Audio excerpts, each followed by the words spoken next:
출애굽기 17장. 이스라엘 모든 무리가 신 광야를 떠나 여호와께서 명령하신 대로 이곳저곳으로 옮겨 다녔습니다. 그들은 르비딤에 진을 쳤지만 거기에는 마실 물이 없었습니다. 그들은 모세에게 대들며 우리에게 마실 물을 주시오 하고 말했습니다. 하지만 모세가 그들에게 말했습니다. 왜 나에게 대드시오? 왜 여호와를 시험하시오? 하지만 백성들은 목이 몹시 말랐습니다. 그래서 그들은 모세에게 불평을 늘어놓았습니다. 왜 우리를 이집트에서 데려왔소? 우리와 우리의 자식들과 우리의 가축들을 목말라 죽게 하려고 데려왔소? 모세가 여호와께 부르짖었습니다. 이 백성에게 어떻게 해야 합니까? 이들은 당장이라도 나를 돌로 때릴 듯이 보입니다. 여호와께서 모세에게 말씀하셨습니다. 이스라엘 백성 앞으로 나아가거라. 이스라엘의 장로들을 몇 사람 데리고 가거라. 그리고 나일강을 칠 때에 썼던 지팡이도 가지고 가거라. 내가 시내산 바위 위에서 네 앞에 설 것이다. 지팡이로 그 바위를 쳐라. 그러면 거기에서 백성이 먹을 수 있는 물이 나올 것이다. 모세는 이스라엘의 장로들이 보는 앞에서 주님께서 말씀하신 대로 했습니다. 모세는 이스라엘 백성이 여호와께서 우리와 함께 계신가 계시지 않는가 하고 여호와를 시험했으므로 그곳의 이름을 마사라고 불렀습니다. 그리고 백성이 다투었으므로 그곳의 이름을 무리바라고도 불렀습니다. 그때 아말렉 사람들이 와서 르비딤에서 이스라엘과 싸웠습니다. 모세가 여호수아에게 말했습니다. 사람들을 뽑아서 아말렉 사람들과 싸우러 나가거라. 내일 내가 하나님의 지팡이를 손에 들고 언덕 꼭대기에 서 있겠다. 그리하여 여호수아는 모세의 말대로 아말렉 사람들과 싸우러 나갔습니다. 한편 모세와 아론과 훌은 언덕 꼭대기로 올라갔습니다. 모세가 팔을 치켜 들고 있는 동안에는 이스라엘 백성이 싸움에서 이겼지만 모세가 팔을 내리면 아말렉 사람들이 이겼습니다. 그러던 중 모세가 지쳐서 팔을 들 수 없게 되었습니다. 이때 사람들이 큰 돌을 가져다가 그 위에 모세를 앉혔습니다. 그리고 아론과 훌은 모세의 팔을 붙들어 올렸습니다. 아론은 모세의 한쪽에 훌은 다른 쪽에 서 있었습니다. 그들은 해가 질 때까지 그렇게 모세의 팔을 붙들고 있었습니다. 그리하여 여호수아는 그 싸움에서 아말렉 사람들을 물리쳐 이겼습니다. 그때 여호와께서 모세에게 말씀하셨습니다. 이 싸움에 관한 일을 책에 써서 사람들이 잊지 않도록 하여라. 그리고 여호수아에게도 꼭 일러주어라. 왜냐하면 내가 아말렉 사람들을 이 땅에서 완전히 없애버릴 것이기 때문이다. 모세는 제단을 쌓고 그 이름을 여호와는 나의 깃발이라는 뜻의 여호와 니시라고 지었습니다. 그리고 모세가 말했습니다. 내가 여호와의 깃발 위에 손을 들면 여호와께서는 영원토록 아말렉 사람들과 싸우실 것이다. 누가복음 20장. 예수님께서 성전에서 사람들을 가르치시며 복음을 전하고 계셨습니다. 그때 대제사장들과 율법학자들이 장로들과 함께 예수님께 왔습니다. 그리고 예수님께 말하였습니다. 당신이 무슨 권한으로 이런 일을 하는지 우리에게 말해주시오. 누가 이런 권한을 당신에게 주었소? 예수님께서 그들에게 대답하셨습니다. 나도 한 가지 물어보겠다. 내게 말하여라. 요한의 침례가 하늘로부터 왔느냐 아니면 사람에게서 왔느냐? 그들이 서로 의논하여 말했습니다. 만일 우리가 하늘로부터 왔다고 말하면 왜 그를 믿지 않았느냐고 할 것이다. 그렇다고 사람에게서 왔다고 말하면 모든 백성들이 요한을 예언자로 확신하고 있으므로 우리를 돌로 칠 것이다. 그래서 그들은 어디서 왔는지 모르겠다고 대답하였습니다. 예수님께서 그들에게 나도 무슨 권한으로 이런 일을 하는지 말하지 않겠다 하고 말씀하셨습니다. 예수님께서 사람들에게 이런 비유를 말씀하셨습니다.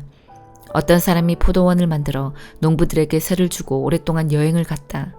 포도철이 되어 그 사람은 포도원의 수확 중에서 얼마를 거두려고 종 하나를 농부들에게 보냈다. 그러나 포도원 농부들은 그를 때리고 빈손으로 돌려보냈다. 주인은 다른 종을 보냈다. 그러나 그 종도 때리고 온갖 모욕을 주고 빈손으로 돌려보냈다. 주인은 세 번째 종을 보냈다. 이 종에게도 농부들이 상처를 입혀 쫓아내었다. 포도원 주인은 말했다. 어떻게 할까? 내 사랑하는 아들을 보내야겠다. 아마도 내 아들은 존경할 것이다. 포도원 농부들이 그를 보고 서로 의논했다. 이 사람은 상속자다. 이 사람을 죽여 유산을 우리가 가로채자. 그들은 아들을 포도원 밖으로 끌어내어 죽였다. 그러면 포도원 주인이 농부들을 어떻게 하겠느냐? 그가 돌아와 포도원 농부들을 죽이고 포도원은 다른 사람들에게 넘길 것이다. 사람들이 이 말씀을 듣고 말했습니다. 그런 일이 제발 일어나지 않았으면 좋겠습니다. 예수님께서 그들을 바라보시며 말씀하셨습니다. 그러면 건축자들의 버린 돌이 집 모퉁이의 모릿돌이 되었다고 기록된 것은 무슨 뜻이냐? 누구든지 그 돌 위에 떨어지는 사람은 부서질 것이요 이 돌이 누구 위에 떨어지든지 그를 가루로 만들 것이다. 율법 학자들과 대제사장들이 예수님께서 이 비유를 자기들을 빗대어 하신 말씀인 줄 알았습니다. 그래서 즉시 예수님을 잡기를 바랐으나 사람들을 두려워하였습니다. 율법 학자와 대제사장들은 예수님을 지켜보았습니다. 그리고 의로운 사람들인 척 가장한 정탐꾼을 보내서 예수님께서 하시는 말씀 가운데 트집을 잡으려고 하였습니다. 그리고는 예수님을 총독에게 넘기려고 하였습니다. 이들이 예수님께 물었습니다. 선생님, 우리는 선생님이 옳게 말씀하시고 가르치시는 것을 압니다. 선생님은 차별을 하지 않으시며 진실되게 하나님의 길을 가르치시는 것을 압니다. 우리가 가이사에게 세금을 바치는 것이 옳습니까? 옳지 않습니까? 예수님께서 이들의 계략을 아시고 말씀하셨습니다. 데나리온 동전 하나를 가져오너라. 이 돈에 누구의 얼굴과 이름이 새겨져 있느냐? 그들이 대답했습니다. 가이사의 것입니다. 예수님께서 그들에게 말씀하셨습니다. 가이사의 것은 가이사에게, 하나님의 것은 하나님께 바쳐라. 그들은 사람들 앞에서 예수님의 말씀을 트집잡을 수 없었습니다. 오히려 예수님의 대답에 놀라서 말문이 막히고 말았습니다. 부활이 없다고 하는 사두개파 사람들 가운데 몇몇이 예수님께 왔습니다. 그리고 예수님께 물었습니다. 선생님, 모세는 형이 자식 없이 아내를 두고 죽으면 동생이 형수와 결혼하고 형을 위해서 자식을 낳아야 한다고 했습니다. 그런데 7 형제가 있었습니다. 첫째가 아내를 얻었으나 자식이 없이 죽었습니다. 그리고 둘째도 자식 없이 죽었습니다. 셋째도 마찬가지였습니다. 결국 7 형제가 모두 자식이 없이 죽었습니다. 마침내 그 여자도 죽었습니다. 그러면 부활 때 그는 누구의 아내가 되어야 합니까? 7 형제가 모두 그를 아내로 맞아였으니 말입니다. 예수님께서 그들에게 말씀하셨습니다. 이 세대의 아들들은 장가가고 시집간다. 그러나 죽었다가 다시 부활하여 하늘나라에서 살 자격이 인정된 사람들은 장가도 가지 않고 시집도 가지 않는다. 그들은 천사들과 같아서 다시 죽을 수도 없다. 그들은 부활의 아들들이므로 하나님의 자녀들이다. 죽은 사람들의 부활에 대해서는 모세도 떨기나무가 나오는 대목에서 잘 보여주었다. 모세는 주님을 아브라함의 하나님, 이삭의 하나님, 야곱의 하나님이라고 하였다. 하나님은 죽은 사람들의 하나님이 아니라 살아있는 사람들의 하나님이시다. 이들 모두는 하나님께 대하여 살아있다. 율법학자 몇 사람이 대답하였습니다.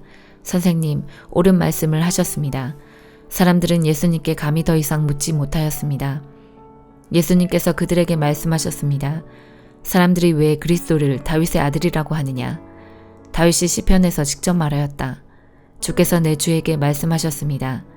너는 내 오른쪽에 앉아라. 내가 네 원수들을 네 발판으로 삼을 때까지. 다윗이 그리스도를 주님이라고 하였는데 어떻게 그리스도가 다윗의 자손이 되겠느냐? 모든 백성들이 듣고 있을 때에 예수님께서 제자들에게 말씀하셨습니다. 율법학자를 주의하여라. 이들은 긴 옷을 입고 다니는 것을 좋아하며 시장에서 인사받는 것과 회당과 잔치에서 윗자리를 좋아한다. 이들은 과부의 집을 삼키며 남에게 보이려고 길게 기도한다. 이들은 더 큰 심판을 받을 것이다. 욥기 35장. 엘리후가 계속 말을 이었습니다. 욥 어르신, 당신은 계속 자신이 옳다고 말할 생각입니까? 하나님보다 의롭다는 주장을 계속 하시겠습니까? 당신이 말했지요. 죄를 짓지 않는다고 무슨 유익이 되며 내가 얻는 것이 무엇이냐고. 나는 당신과 친구분들께 말씀드리고 싶습니다. 하늘을 보십시오. 당신 위에 높이 떠있는 저 구름을 바라보십시오. 당신이 죄를 지은 것이 하나님께 무슨 영향이 있습니까? 당신의 죄가 많다고 해서 그분께 무슨 해가 있을까요? 당신이 의롭다 하더라도 그것이 그분께 무슨 유익이 되나요? 그분이 당신 손에서 무엇을 받기나 하십니까? 당신의 죄는 당신 같은 사람에게나 영향을 주고 당신의 의로운 삶도 사람에게나 유익한 것이겠지요. 사람들은 학대를 받으면 부르짖으며 벗어나려고 애원합니다. 그렇지만 이렇게 말하는 사람은 드물지요. 나를 만드신 하나님은 어디 계십니까? 밤중에 노래를 부르게 하시는 그분은 어디 계십니까? 그분은 우리가 짐승보다 낫도록 가르치시고 공중의 새보다 지혜롭게 만드시는 하나님이십니다. 저들의 부르짖음에 하나님께서 대답하지 아니하시는 것은 악인들의 교만한 자세 때문입니다. 하나님은 사람들이 헛된 말로 부르짖는 것을 듣지 않으시며 전능자는 그런 기도를 들은 채도 하지 않으십니다. 당신은 그분을 볼 수 없다고 말하지만 이미 당신의 사정이 그분께 알려졌으니 그분을 기다리십시오. 당신은 그분이 처벌하시지도 않고 악한 일에도 전혀 관심이 없으시다고 했지요. 어르신은 정말 헛된 말을 하고 어리석은 사람처럼 말을 하시는군요. 고린도후서 5장. 우리는 우리가 거하는 땅에 있는 천막집이 무너지면 하늘에 있는 영원한 집이 우리에게 있다는 것을 압니다. 그것은 사람의 손으로 지은 것이 아니라 하나님께서 지으신 집입니다. 우리는 이 천막집에 살면서 하늘에 있는 우리의 집을 덧입게 될 것을 고대하면서 신음하고 있습니다. 우리가 그것을 덧입게 되면 벌거벗은 몸으로 나타나지는 않을 것입니다. 우리는 이 천막집에서 사는 동안 무거운 짐에 눌려 신음하고 있습니다. 죽을 것이 생명에 의해 삼킴당하게 하기 위해 우리는 이 천막집을 벗어버리기를 바라는 것이 아니라 그 위에 하늘의 집을 덧입기를 바라는 것입니다. 이것을 우리에게 마련하시고 우리에게 보증으로 성령을 주신 분은 하나님이십니다. 그러므로 우리는 늘 마음이 든든합니다. 우리가 몸을 입고 사는 동안에는 주님으로부터 떨어져 있다는 것을 알고 있지만 사실 우리는 믿음으로 사는 것이지 보는 것으로 사는 것이 아닙니다. 우리는 마음이 든든합니다. 하지만 우리는 몸을 떠나 주님과 함께 살기를 더 원합니다. 그러므로 우리가 몸을 입고 있든지 몸을 벗어버리든지 주님을 기쁘시게 하는 것이 우리의 소망입니다. 우리는 모두 그리스도의 심판대 앞에 서야 합니다. 각 사람은 몸을 입고 사는 동안 행한 선한 일이나 악한 일이나 자기가 행한 행위대로 거기에 알맞는 보응을 받게 될 것입니다. 우리는 주님이 두려운 분이시라는 것을 잘 알고 있기 때문에 사람들을 설득하려고 합니다. 하나님께서는 우리가 어떤 사람인지를 알고 계십니다. 우리가 바라는 것은 여러분도 우리가 어떤 사람인지를 아셨으면 하는 것입니다. 우리는 또다시 우리 자신을 여러분에게 내세우려는 것이 아닙니다. 단지 사람의 마음에는 관심이 없고 외모만을 자랑하는 사람들에게 여러분이 대답할 말이 있도록 여러분에게 우리를 자랑할 기회를 드리려고 합니다. 우리가 제정신이 아니라면 그것은 하나님을 위해서 제정신이 아닌 것이며 우리가 정신이 온전하다면 그것은 여러분을 위해 그런 것입니다. 그리스도의 사랑이 우리를 사로잡고 있습니다. 우리는 확신합니다. 한 사람이 모든 사람을 대신하여 죽었으므로 모든 사람이 죽은 것입니다. 그리스도께서 모든 사람을 대신하여 죽으신 것은 살아있는 사람들이 더 이상 자기 자신을 위해 살지 않고 자신들을 위해 죽었다가 다시 사신 분을 위해 살게 하려는 것입니다. 그러므로 우리는 이제부터 그 어떤 사람도 세상의 관점으로 알지 않겠습니다. 전에는 우리가 그리스도에 대해서도 세상의 관점으로 알았으나 이제는 더 이상 그렇게 하지 않겠습니다. 그러므로 누구든지 그리스도 안에 있으면 새로운 창조입니다. 이전 것들은 지나갔고 보십시오. 새 것들이 와 있습니다. 이 모든 것은 하나님께로부터 왔습니다. 하나님께서는 그리스도를 통해 우리를 자신과 화목시키시고 또한 우리에게 화목의 직분을 맡기셨습니다. 하나님께서는 그리스도 안에서 이 세상을 하나님 자신과 화목하게 하셨으며 사람들의 죄를 묻지 않으셨습니다. 그리고 하나님께서는 우리에게 화목해 하는 말씀을 맡기셨습니다. 그러므로 우리는 그리스도를 대신하여 일하는 대사입니다. 하나님께서는 우리를 시켜 여러분을 권하십니다. 이제 그리스도를 대신하여 여러분에게 권합니다. 하나님과 화목하십시오. 하나님께서 죄를 알지도 못하신 그리스도를 우리를 위해 죄가 있게 하신 것은 그리스도 안에서 우리로 하여금 하나님의 의가 되게 하기 위해서였습니다. 아멘.